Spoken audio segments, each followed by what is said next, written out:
அனைவருக்கும் வணக்கம். நான் பிரபாகர் ஜோதிடர். ஓம் சிவாய நமக. சிவசக்தி திருச்சிற்றம்பலம். இப்போ நான் என்ன சொல்ல போகிறேன்னா, இந்த குழந்தை பாக்கியம் தடைப்படுறதுக்கு தாயின் சாபமும் தந்தையின் சாபமும் ஒரு ஜாதகருக்கு மிகவும் பொருந்தும். கருத்தில் கொள்ளுங்கள். முற்பிறவியில் செய்த தாய் தந்தையர் சாபமும் இந்த பிறவியில் தாய் தந்தையர்களை மதிக்காமல் இருந்த சாபமும் தான் ஒரு ஆண் மகனுக்கும்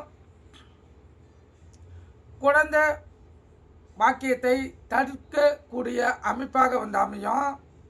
நான் சில விதிமுறைகளை சொல்கிறேன். உங்கள் ஜாதகட்டத்தில் அந்த விதிமுறைகள் சரியாக பொருந்தி வந்தால், அந்த கிரகங்கள் அமைப்பு சரியாக பொருந்தி வந்தால், நீங்கள் உங்கள் இப்போது இருக்கும் தாய் தந்தையர்கிட்ட மனதார ஆசைகள் பெற்றால் உங்களுக்கு குழந்தை பாக்கியம் ஏற்படும். இல்லை தாய் தந்தையர் இல்லை என்றால் அவங்களுக்கு முறையாக திதி கொடுத்தால் குழந்தை பாக்கியம் ஏற்படும். அந்த ஜாதகட்டத்தில் நான் சொல்லக்கூடிய அந்த இணைவுகள் இருக்குதா பாருங்கள். கிரகங்கள் எந்த கட்டத்தில் அமைந்திருக்குது பாருங்கள். குழந்தை பாக்கியம் இல்லாதவங்க அதை சரியாக பார்த்து விட்டால் நீங்கள் மிக எளிதில் குழந்தை பாக்கியத்தை பெற முடியும். முதல்ல தாயின் சாபம் முற்பிறவிலிருந்து இந்த பிறவி மட்டும் எதன் அடிப்படையில் தொடரும் என்பதை பார்க்கலாம். ஒருவர் ஜாதகத்தில் லக்னம் கடகமாகி லக்னத்திலேயே செவ்வாய் ராகு அமைந்திருக்க, சந்திர பகவான் புத்திரஸ்தானமான 4ஆம் இடத்தில் நீசமாகி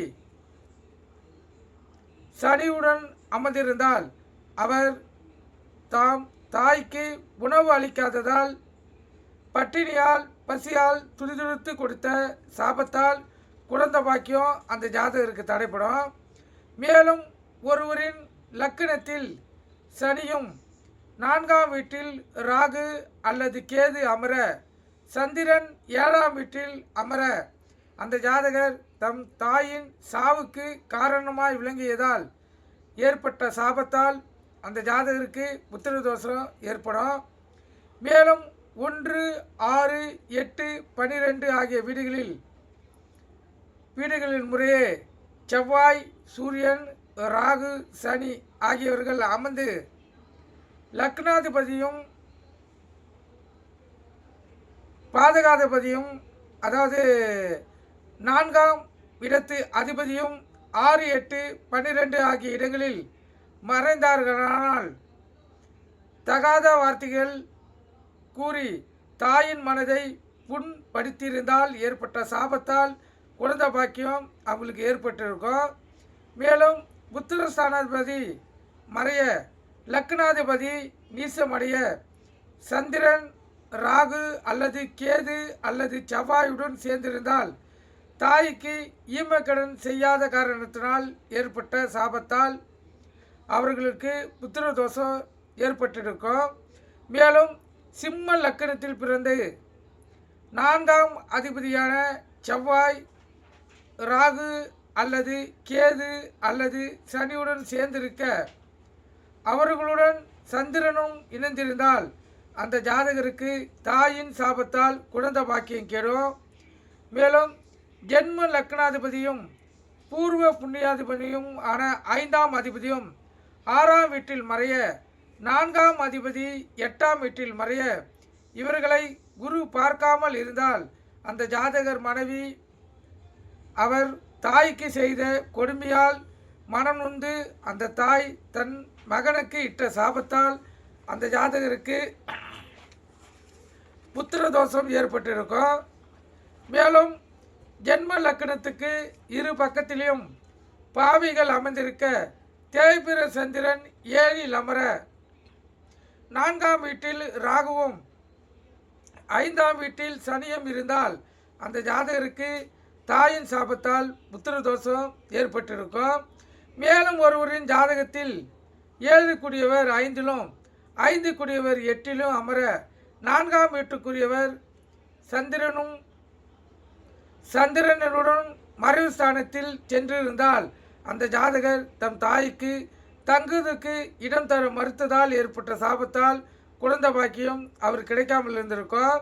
அதேபோல் 6, 8ஆம் வீடுக்குரியவர்கள் பலம் பெற 4ஆம் வீட்டுக்குரியவர் நீச்சமாகியோ மறைவு சாணிகளோ நின்று பலவீனம் பெற்ற சந்திரன், குரு ஆகியோர்கள் பாவிகளுடன் சேர்ந்து காணப்பட்டால் அந்த ஜாதகர் தம் தாயை பிரிந்து அயலூர் அல்லது அயல்நாடு சென்று வாழ்ந்திருப்பார். அவர் தம் தாய் நலம் விரும்பாது இருந்த காரணத்தினால் ஏற்பட்ட சாபத்தினால் அவருக்கு இந்த பிறவியில் புத்திர தோஷம் ஏற்பட்டிருக்கும். அதேபோல் சந்திரன் ஒருவரின் லக்கணத்துக்கு பாதக ஸ்தானங்களில் சென்று அமர 5ஆம் வீட்டில் சனி அமைந்திருக்க அந்த ஜாதகருக்கு தாயின் சாபத்தால் குழந்தை பாக்கியம் தடைப்பட்டிருக்கும். இதெல்லாம் பல பிறவிகளில் ஏதாவது ஒரு பிறவியில் தாயின் சாபத்தை பெற்றிருக்கக்கூடிய ஜாதக அமைப்பு. அது கண்டிப்பாக உங்களுடைய ஜாதக அமைப்பில் குழந்தை பாக்கியம் இல்லாதவங்க எந்த கட்டத்தில் எந்த அமைப்பு பெற்றிருக்கீங்கன்னு சொல்லி பாருங்கள். இந்த அமைப்புகள் எதுவாக இருந்தாலும் முழுக்க முழுக்க தாயினால் அவங்களுக்கு அந்த பாதிப்பு ஏற்பட்டிருக்கும். இந்த பிறவியில் தாயை மகிழ்ச்சிகரமாகவும் தாய்கிட்ட அடிக்கடிக்கு நல்ல நாட்களில் சுப நாட்களில் செவ்வாய்க்கிழமை, வெள்ளிக்கிழமை, பண்டிகை நாட்களில் தாய் தந்தையர்கள் காலில் பொதுவாகவே விழுந்து வணங்கினால் குழந்தை பாக்கியம் இல்லாதவங்களுக்கு குழந்தை பாக்கியம் கிடைக்கும். வேலை இல்லாதவங்களுக்கு வேலையை பெற முடியும். மனதில் சந்தோஷம் இல்லாதவர்களுக்கு சந்தோஷத்தை தானாக கிடைக்கக்கூடியது தான். ஒரு ஆசீர்வாதம் பெற்றால் போதும் அவங்களுக்கு நினைத்த காரியங்கள் நிறைவேறக்கூடிய வாய்ப்பு அவங்களுக்கு ஏற்படும். கருத்தில் கொள்ளுங்கள். இப்போ தந்தையின் சாபம், புத்திர சாபம் பற்றி சொல்கிற கருத்தில் கொண்டு பயன்படுங்க. இதெல்லாம் இந்த பிறவியில் நடந்தது என்று நீங்கள் கருத்தில் கொள்ளக்கூடாது. முற்பிறவியில் தீவினையே கர்மாவாக இது விளங்குகிறது. அது நம்மளுடைய ஜாதக கட்டத்தில் இந்த பிறவியில் அமைப்பில் காட்டப்படுகிறது. அது நம்ம சரியாக கணித்து தந்தையால் தான் நம்மளுக்கு குழந்தை பாக்கியம் பெற முடியவில்லை, சாபம் தாய் சாபத்தால் குழந்தை பாக்கியம் பெற முடியவில்லை என்று சரியாக துல்லியமாக கண்டுபிடித்து விட்டால் குழந்தை பாக்கியத்தை மிக எளிதில் அந்த ஜாதகரால் பெற முடியும். கருத்தில் கொள்ளுங்கள். ஏன்னா அந்த அமைப்பு பார்த்து விட்டால் தெரிஞ்சிடும். அதுக்கேற்ற பரிகாரத்தையும் தாய் தந்திரிக்கிட்ட ஆசீர்வாதத்தை பெற்றால் குழந்தை பாக்கியம் 100% அந்த ஜாதகங்களுக்கு கிடைச்சிடும். கருத்தில் கொள்ளுங்கள். இப்போ தந்தையின் சாபம் பார்ப்போம். ஒருவரின் ஜாதகத்தில் 5ஆம் இடத்தில் சூரியன் அமர்ந்து லான் போட்டு லக்கணும். அங்கிருந்து 5ஆம் இடம். அந்த 5ஆம் இடத்தில் சூரியன் அமர்ந்து அவருடன் அந்த வீட்டுக்குரியவர் சூரியன் எந்த கட்டத்தில் 5ஆம் இடத்தில் அமர்கிறார். இப்போ மேச லக்கணம்னா சிம்மம் வீடு தான் 5ஆவது கட்டம். கருத்தில் கொள்ளுங்கள். அந்த இடத்தில் சூரியன் அமரக்குள்ள அந்த சூரியனே தான் அதிபதி. கருத்தில் கொடுங்க. அதுதான் எடுத்துக்காட்டு. அந்த வீட்டுக்குரியவர் 1, 5, 9 ஆகிய இடங்களில் பாவ கிரகங்கள் அமர்ந்தால் அந்த ஜாதகர் தம் தந்தையின் வார்த்தைகளை தட்டி சென்றதால் ஏற்பட்ட சாபத்தால் அவருக்கு இந்த புத்திர சாபம் ஏற்பட்டிருக்கும். கருத்தில் கொள்ளுங்கள். திருப்பி சொல்கிற ஒருவர் ஜாதகத்தில் 5ஆம் இடத்தில் சூரியன் அமர்ந்து அவருடன் அந்த வீட்டுக்குரியவர் அமர 1, 5, 9 ஆகிய இடங்களில் பாவ கிரகங்கள் அமர்ந்திருந்தால் அந்த ஜாதகர் தம் தந்தையின் வார்த்தைகளை தட்டி சென்றதால் ஏற்பட்ட சாபத்தால் இந்த புத்திர சாபம் ஏற்பட்டிருக்கும். அதே போல் 9ஆம் இடத்து அதிபதி 6, 8, 12ஆம் இடங்களில் ஒன்றில் அமைந்திருக்க புத்திரகாரகன் குரு பகவான் ராசியில் அமர்ந்து பாவியான லக்னாதிபதி, அதாவது லக்னாதிபதி பாவியாக அமர்ந்தால் ஜாதகருக்கு தகப்பனாரின் சாபத்தால் புத்திர தோஷம் ஏற்படும்.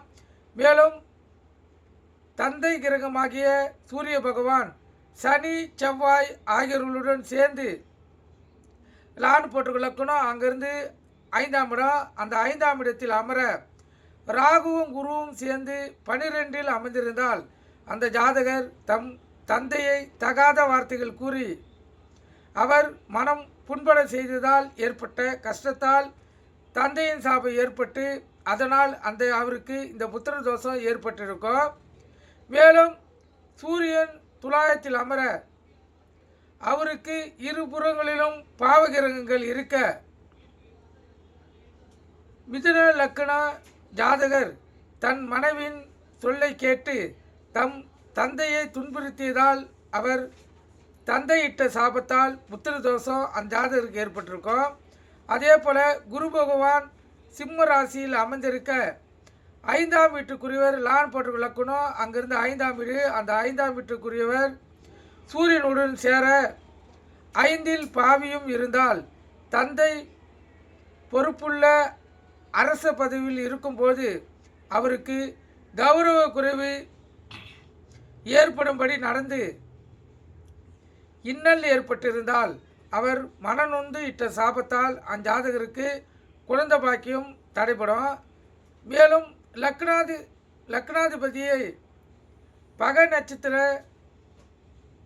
ஏறி 5இல் அமர அந்த 5ஆம் வீட்டுக்குரியவர் சூரியனுடன் அமர்ந்து 8இல் காணப்பட்டால் அவர் தந்தை சேர்ந்த தனத்தை வீணாக்கி அழிக்க அதனால் ஏற்பட்ட அதாவது அங்கே தந்தை சேர்த்த சொத்தை பணத்தை அந்த ஜாதகர் சூதாடி தவறான வழிகளில் அழிக்க அதனால் ஏற்பட்ட மன வருத்தத்தால் அவர் தந்தை இட்ட சாபத்துக்கு அவர் ஆளாகி அந்த ஜாதகருக்கு புத்திர தோஷம் ஏற்பட்டிருக்கும். இது போல் அமைப்புகள் பல பிறவிலிருந்து வரக்கூடியது. ஜாதக கட்டத்தில் அதை தெளிவாக காட்டக்கூடிய அமைப்புகள் தான் இது. இந்த குழந்தை பாக்கியம் இல்லாதவங்க ஜாதகத்தில் எந்த கிரகங்கள் இணைந்திருக்குதுன்னு சொல்லி பாருங்கள். அது தாய் தந்தையர் சாபமாக இருந்தால் மிக எளிதில் நீங்கள் அதுக்கு பரிகாரம் பண்ணி அந்த அதாவது புத்திர தோஷத்தை கழிச்சிட்டு புத்திர பாக்கியத்தை பெற முடியும். அதே போல் இந்த புத்திர பாக்கியம் பெறத்துக்கு கணவன் மனைவி இணையும் போது ஒரு குறிப்பிட்ட நட்சத்திரங்கள் விலக்கு இருக்குது, கருத்தில் கொள்ளுங்கள். அதே போல் தான் ஒரு தம்பதியர்களுக்கு புதுமண தம்பதியர்களுக்கு சாந்தி முகூர்த்தம் அமைக்கக்குள்ளேயும் இந்த அமைப்பு பொருந்தும். ஏன்னா இந்த அமைப்பில் அவங்க 2 பேரையும் இணைச்சிட்டா அவங்களுக்கு மன ஒற்றுமை இருக்காது, குழந்தை பாக்கியமும் அவங்களுக்கு தடைப்படும். அந்த அமைப்பை சொல்கிறேன், நீங்கள் கருத்தில் கொண்டு நீங்கள் பயன்பெறுங்க. தம்பதியர் முதலிரவு இல்லை கணவன் மனைவி இணையும் போது உரிய லக்கணத்துக்கு 12ஆம் வீட்டில் அதிபதிகள் பலம் பெற்றிருக்க வேண்டும். அந்த 3 வீடுகளிலும் பாவிகள் அமர்ந்திருந்தால் அதாவது அமர்ந்திருக்காமல் இருக்க வேண்டும். அந்த 3 வீடுகளும் பாவிகள் அமர்ந்திருக்காமல் இருக்க வேண்டும். காலற்ற நட்சத்திரங்களான கிருத்திகை, உத்திராடம், உடலற்ற நட்சத்திரங்களான மிருகசீற்றம், சித்திரை, அவிட்டம், தலையற்ற நட்சத்திரங்களான புனர்பூசம், விசாகம், புரட்டாதி ஆகிய 9 நட்சத்திரங்கள் உள்ள நாட்களிலும் முதலிரவோ இல்லை இந்த குழந்தை பாக்கியம் பெறவங்களோ இணையக்கூடாது. அதேபோல் சுக்கிர வரை, புதன் வரை, சந்திரன் வரை ஆகியவற்றில் கணவன் மனைவி இணைந்தாங்கன்னா அவங்களுக்கு உடல்வாதிகள் எதுவும் ஏற்படாமல் சுக்கிலமும் சுரோனிதமும் இணைந்து அவங்களுக்கு மன ஒற்றுமையும் மகிழ்ச்சியும் ஏற்படுத்தி அவங்களுக்கு குழந்தை பாக்கியத்தை ஏற்படுத்தும். அதே போல் ஒருவர் ஜென்ம நட்சத்திரத்திலாவது தாரபலன் பொருந்தி வருமாறு அவங்கள இணைக்க வேண்டும், கருத்தில் கொள்ளுங்கள். இப்போ திருவோண நட்சத்திரம், பவுற்ற நட்சத்திரம், ஆண் வந்து இப்போ திருவோண நட்சத்திரம், பெண் வந்து இப்போ பூச நட்சத்திரம் இல்லை புனர்பூச நட்சத்திரம் வச்சுங்க. 2 பேரில் ஒருத்தருக்காச்சும் இந்த தாரப்பழம் பொருந்தி வரணும். அப்படி பொருந்தி வந்தால் அவங்களுக்கு மிக எளிதில் குழந்தை பாக்கியம் ஏற்படும். கணவன் மனைவியும் ஒற்றுமையாக இருப்பாங்க. இது புதுமண தம்பதியர்களை இணைக்கக்குள்ள மிக மிக கவனமாக பார்க்கக்கூடியது. அதேபோல் குழந்தை பாக்கியத்துக்காக முயற்சிக்கிறவங்க இந்த அமைப்பில் சரியாக பார்த்து பயன்படுத்தினால் அவங்களுக்கு குழந்தை பாக்கியம் ஏற்படும். நீங்கள் கருத்தில் கொண்டு பயன்படுங்க. நன்றி, வணக்கம், வாழ்க வளமுடன்.